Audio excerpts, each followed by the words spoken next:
Good day. My name is Logan Caldwell. I chose to research the model designed by Donald Eli and Vernon Gerlach. This model was not the first instructional design model, but it was one of the first widely accepted organized approaches to teaching, while also making considerations for the limited resources typically available to K-12 educators. This model serves the classroom teachers well because it is suitable for beginning instructional designers who are subject matter experts in the content that will be delivered. This model has 10 key elements. The Gerlach model has been defined as a classroom-oriented model because it typically takes 1 to a few hours of instruction for delivery. The Gerlach-Eli model considers the time constraints educators typically endure, indicating there is rarely a needs analysis conducted at the beginning, and there is a small, if any, amount of revision after the instruction has been presented. There are limited assets dedicated to development because the instructor using this model normally selects materials provided from the school or district.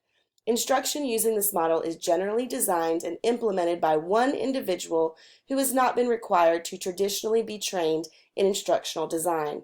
It is also well known that Gerlach and Eli denote that content is the key factor in their model creation. This model begins with specifying the content and objective. Step 1 and 2 can happen in any order. Though Gerlach and Eli are clear, they would rather teachers identify the lesson objectives first. However, they acknowledge that many classroom teachers begin by thinking about instruction in relation to the content. And as Gustafson and Branch state, their model is one of the only few that recognizes this content orientation of many teachers.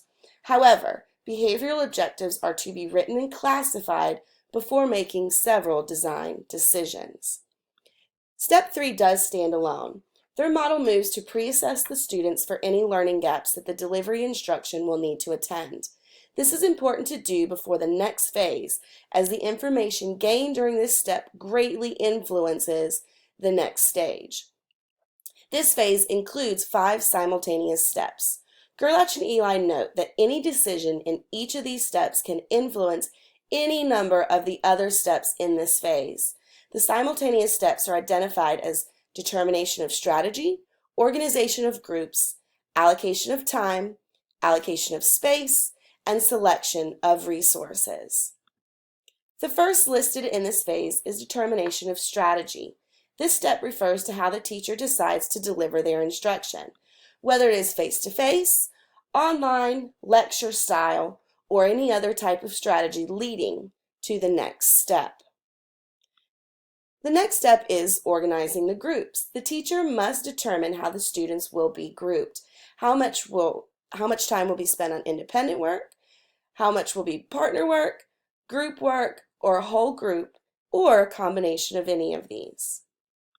Speaking of time, an educator must determine how much time will be spent on each piece of the instruction. As you can see, this greatly influences the strategy used to present and the grouping choices that the instructor decides. Allocation of space may seem like common sense, but it is something that definitely has to be factored in when planning instruction. You have to decide how to use the space that's provided or find a new place. This includes factoring in furniture and other built-in features of a classroom, or maybe an instructor chooses to move the classroom to a larger space or off campus.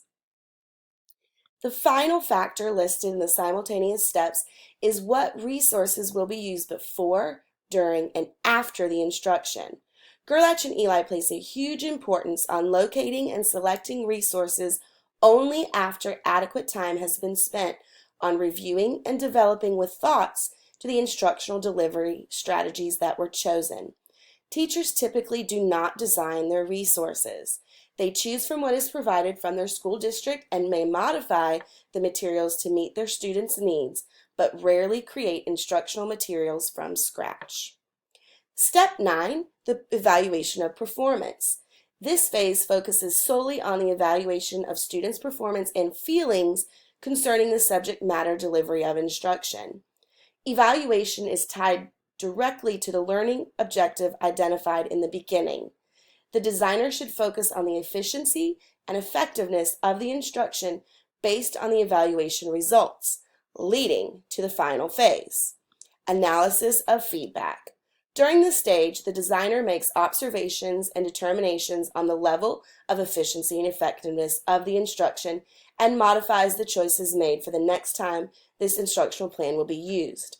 Depending on the setup of the school, if the classroom is self-contained, a teacher may have to wait an entire year before any modifications can be implemented. If the classroom is departmentalized, when a teacher teaches more than one period of the same subject, the implementation changes may occur the same day with a different group of students. This model has not been updated because it focused on the classroom teacher in a K-12 setting, and the K-12 setting has not changed its overall dynamic since public school's invention. The teacher is the subject matter expert, designer, deliverer, and evaluator of the instruction. As Gustafson and Branch in 1997 stated, Gerlach and Eli created an ID model specifically for classroom teachers rather than for professional developers. Gerlach and Eli's assumption was that the individual classroom teacher would be both the developer and deliverer of the instruction. Delivery in this case does not necessarily mean the teacher would be lecturing or acting as the primary source of knowledge, but rather that the teacher would manage the classroom and learners who would remain under his or her direct supervision and control.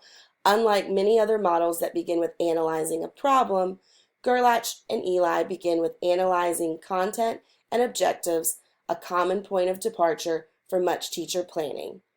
Thank you for your time, and I hope you have enjoyed my presentation on the Gerlach and Eli model.